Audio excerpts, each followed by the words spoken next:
ကတော့ခုဒီတနေ့သွားလို့ရှိလို့ရှင်စစ်ကြောင်းလို့ရှင်စေးသုံးဆွဲတဲ့လူတွေသူတို့ကိုယ်တိုင်တစ်လုံးကို1000ခွဲနှုန်း1000နှုန်းနဲ့ရောင်းပါတယ်ရောင်းပြီးတော့သူတို့ကအဲ့ဒါကိုပြန်ရောင်းစားတယ်ပတ်ဆက်လက်ငင်းမပေးနိုင်လို့ရှင်အကျိုးစနစ်နဲ့ရောင်းပါတယ်လာတာထုတ်ပေးဆိုပြီးတော့ရောင်းပါတယ်ရောင်းပြီးသွားလို့ရှင်သူတို့ကအဲ့ခြေစမ်းတက်ကြတယ်တက်လိုက်ရွာတရရောက်လို့နားလို့ရှင်သူတို့ကတာတီတူပိုရင်းနဲ့ပြန်ဆေးတွေပြန်ယူလာပြီးဘိုးတွေကပြန်ရောင်းစားပါတယ်ရောင်းစားပြီးတော့အဲ့တပည့်တွေရှိရပြန်ရောင်းဖရတဲ့ငွေတွေနဲ့သူတို့ကပြန်အရင်လှုပ်လိုက်ပြန်ရောင်းလိုက်နဲ့အဲ့1000ခွဲ1000နဲ့အကုန်လုံးကဝဲရှူကြပါတယ်တော်တော်များများလေးလည်းတွေ့ခဲ့ပါတယ်ရှူပြီးသွားလို့ချင်းသူတို့က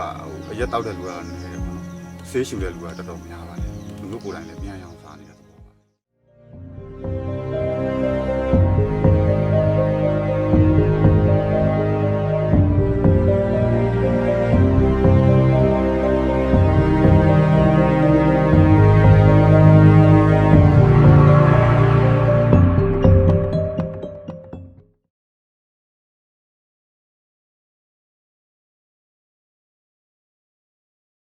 နာမည်ကတော့ချစ်ကိုဦးပါအဆင်းကတော့တသားအဆင်းပါ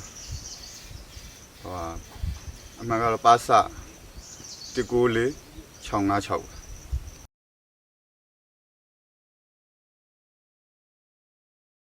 ဒါခဲကပေါ်တာဆောခံကျွန်တော်လေတွေကအလုပ်လုပ်ပြီးပြန်လာတဲ့အချိန်အိမ်ကိုဝင်လာခဲ့တာပါဝင်လာတော့နော်မိမထမင်းစားဖို့ဆိုပြင်းနေတော့ရှိသေးတယ်သူကခဏဆိုပြီးတော့ငောင်မြို့ကိုခေါ်ပါတယ်မင်းများတရားလေးရှိလို့ဆိုပြီးတော့အဲရောက်တော့အရာမိမကလည်းဘာဘူးလို့လည်းမသိဘူးလေဆိုပြီးတော့သူတို့စာရွက်တရွက်ထုတ်ပေးပါတယ်ထုတ်ပေးတော့စာရွက်ကောက်ဖတ်လိုက်တော့ပြည်သူစစ်မှုထမ်းဆိုပြီးတော့ဆင့်ခေါ်တာသူတို့မဲပေါက်တယ်လို့သာပြောပါတယ်မဲပေါက်တယ်လို့ပြောပြီးတော့မဲလည်းမနှိုက်ကပါဘူးမဲလည်းမနှိုက်ကဘူးသူတို့ကပေါက်တယ်လည်းပြောတယ်တလားကိုလည်းပဲအိမ်ကလူငယ်တွေအိမ်တိုင်းမှန်သမျှတလားကိုသူတို့3000ပေးရပါတယ်2ယောက်ရှိရင်6000မှာလာတင်ကြီးပေးရပါတယ်ဒီကြားထဲမှာသူတို့ပိုင်းသူတို့မဲနှိုက်တယ်ဆိုပြီးတော့ဘလူးမှလည်းမနိုင်ခိုင်းဘူးသူတို့ဟာသူတို့အစီအစဉ်တွေနဲ့ခေါ်ပြီးလုပ်ကြပါတယ်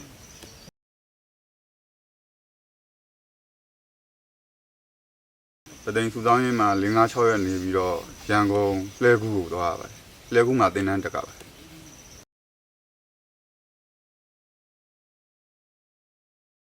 ပတ်စင်20ရက်400နဲ့4ယောက်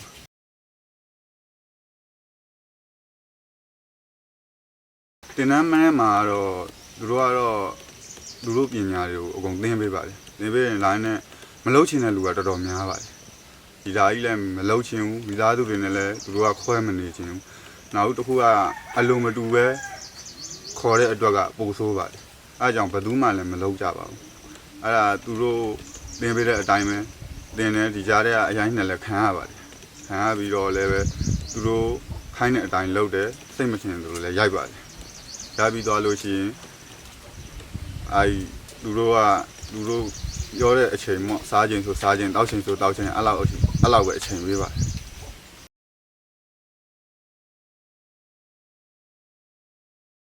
တယ်တဲ့ခင်ကတော့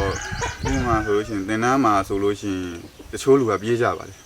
ပြေးကြတဲ့အခါကျသူတို့ပြန်ပြီးလို့ရှိရင်ရိုက်တာပဲတော်တော်လေးရိုက်ကြပါတယ်တချို့ခလေးလေးတွေလည်းပါကြပါတယ်တက်ကြီးရွယ်ဦးတွေလည်းပါပါတယ်ခေါ်တဲ့ထဲမှာလည်းပဲပြန်ရိုက်တယ်နောက်ပြီးတော့တချို့လည်းကတော့ညံရင်မမီတဲ့လူတွေနည်းနည်းအရက်ကြောင်တာတို့ပထမဆေးသုံးဆွဲပြီးကြောင်တဲ့လူတွေကြတော့လည်းပဲအဲ့လိုသူ့ဟာနဲ့သူ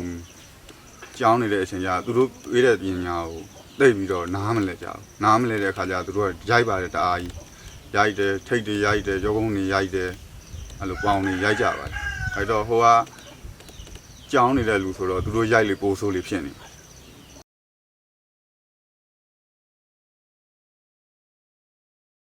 စစ်တင်တန်းကတော့ခက်ခဲပါတယ်သူတို့သင်ပေးတဲ့ဟာတွေတစ်ခါမလုပ်ဘူးတဲ့အလုပ်တွေလုပ်ကတော့ခက်ခဲပါတယ်တကယ်ပင်မန်းလဲပင်မန်းပါတယ်ပင်မန်းနဲ့ဆိုတာသူတို့ထားရနေစေရတော့ပေါ့အပူလဲဆိုလဲအပူထဲမှာရက်နေသူတို့ထားတဲ့ပုံစံအတိုင်းနေရပါတယ်တော်တော်လေးလဲပင်မန်းပါတယ်ဒုက္ခတွေလည်းတော်တော်သူတို့ရောက်ကြပါတယ်ကိုတွေကအစပေါ့ဒုက္ခရောက်ကြပါတယ်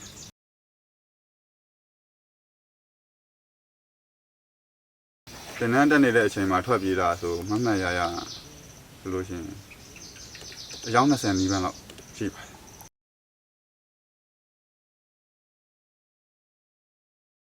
ရှိပါတယ်လွတ်သွားတဲ့လူရှိပါတယ်အယောက်20လောက်ပြေးတဲ့ထက်ထက်မှာတော့အဝါလောက်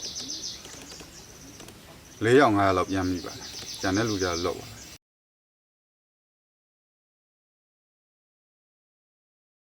ပြန်မိတဲ့လူတွေကတော့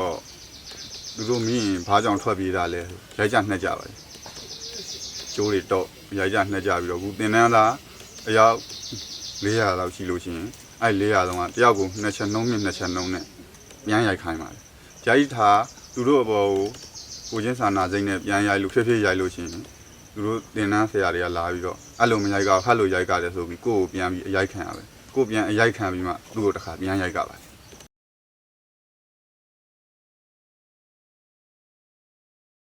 မိုးမိတ်ဖက်ကြပါနှစ်ခွန်6မရောက်ခဲ့ပါဘူး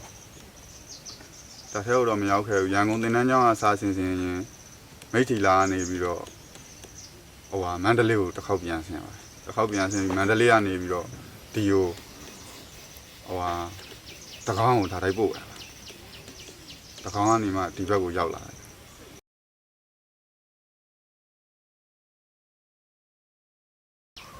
အလင်းဝင်မှုကတော့စပြီးတော့သူတို့ကျွန်တော်တို့စပြီးပေါ်တာဆွဲတဲ့အချိန်နဲ့ရပါပဲငကိုတည်းကဒီဥစ္စာကြီးကိုအလိုလည်းမရှိပါဘူးလိုလည်းမလုပ်ချင်ပါဘူးသူတို့စတဲ့တဲ့ကကျွန်တော်တို့အလင်းဝင်မှုစဉ်းစားပြီးသားပါအလင်းဝင်မှုစဉ်းစားရတဲ့အတိုင်းနဲ့အချိန်ကြီးကာလအရာအခွင့်မသာလို့မလုပ်ခဲ့ရတာဘူးတော့အခွင့်သာလို့ဒီရွက်ရောက်လာ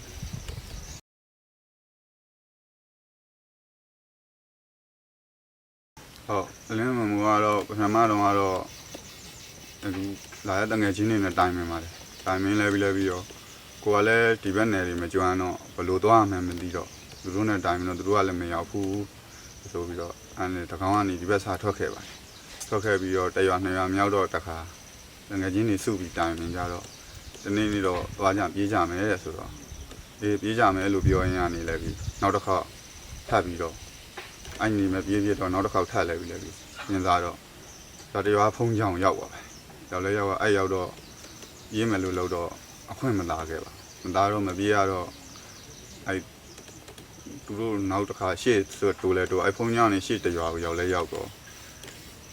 အဲ့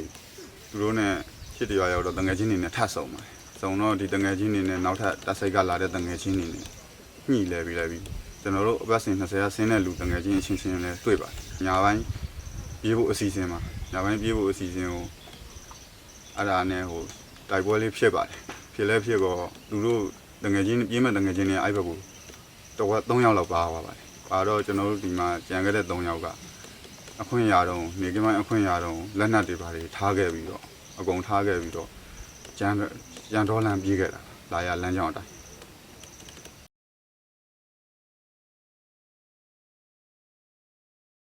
သူကတော့ခုဒီတနေ့သွားလို့ရှိလို့ရှင်စစ်ကြောင်းဆိုရှင်စေးသုံးဆွဲတဲ့လူတွေကိုသူတို့ကိုယ်တိုင်တစ်လုံးကို1000ခွဲနှုန်း1000နှုန်းနဲ့ရောင်းပါတယ်ရောင်းပြီးတော့သူတို့ကအဲ့ဒါကိုပြန်ရောင်းစားတယ်ပတ်ဆက်လန်ငင်းမပေးနိုင်လို့ရှင်အကျွေးစနစ်နဲ့ရောင်းပါတယ်လာတာထုတ်ပေးဆိုပြီးတော့ရောင်းပါတယ်ရောင်းပြီးသွားလို့ရှင်သူတို့ကအဲ့ခြေစမ်းတက်ကြတယ်တက်လိုက်ရွာတရွာရောက်လို့နားလို့ရှင်သူတို့ကတာတီတူးပိုးနေပြန်ဆေးတွေပြန်ယူလာပြီးဘိုးတွေကပြန်ရောင်းစားပါတယ်ရောင်းစားပြီးတော့အဲ့တပည့်တွေရှိကပြန်ရောင်းဖရတဲ့ငွေတွေနဲ့သူတို့ကပြန်အရင်လှုပ်လိုက်ပြန်ရောင်းလိုက်နဲ့အဲ့1000ခွဲ1000နဲ့အကုန်လုံးကဝဲရှူကြပါတယ်တော်တော်များများလေးလည်းတွေးခဲ့ပါတယ်ရှူပြီးသွားလို့ရှင်သူတို့ကအရက်တောက်တဲ့လူကတော့နည်းတယ်ပေါ့နော်ဆေးရှူတဲ့လူကတော်တော်များပါတယ်သူတို့ကိုယ်တိုင်လည်းပြန်ရောင်းစားနေတဲ့သဘောပါတယ်အများဆုံးကတော့ဘိုးတွေရောင်းတာပါ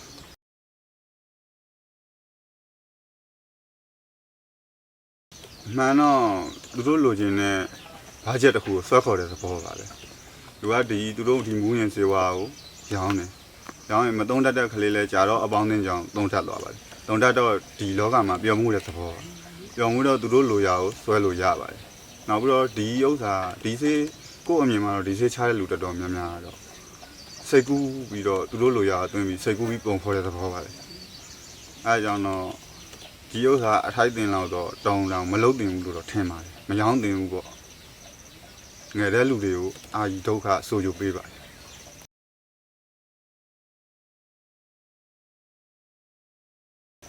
ခဲခဲကတော့သူတို့ပဲနဲ့ပြန်တွေ့မှာတွေနောက်ပြီးတော့ကိုသွားမဲ့လမ်းခီဘာမှမသိတော့လဲအခက်ခဲတွေကဟိုတွေးဒီတွင်နဲ့ကြုံခဲ့ရပါတယ်လမ်းမှာလည်း2 ညလောက်အိတ်ခဲ့ရပါတယ်ကြုံရနေရမှာ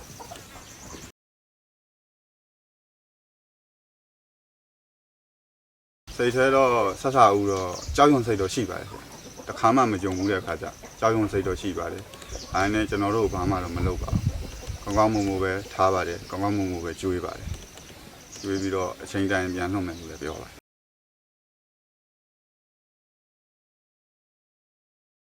အားလုံးတော့ဒီမြေကနေရုံထွက်နိုင်အောင်ကြိုးစားပါလို့သူတို့အတိုင်းမလုပ်ကြပါနဲ့ပေါ့နော်ဒီဆေးတွေကိုလည်းငွေချင်းတွေအားလုံးကိုလည်းတတ်နိုင်သမျှဖြတ်ပါသူတို့လက်အောက်ကရုံထွက်ပြီးကိုယ်အလင်းဝင်တဲ့ကိုယ်မိသားစုကြီးကိုပြန်နိုင်အောင်ကြိုးစားကြပါလို့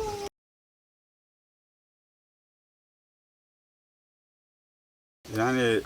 ကိုယ့်အိမ်ကိုပြန်ရောက်ချင်တော့ကိုလုံးနေကြလဲချောင်းနေတာတွေပဲပြန်လုပ်ကြမယ်ပေါ့နော်နောက်ပြီးတော့ငါးရှာပါရှာမီယိုဖလာလုပ်တဲ့လုပ်ငန်းလောက်ပဲပြန်လုပ်မှာ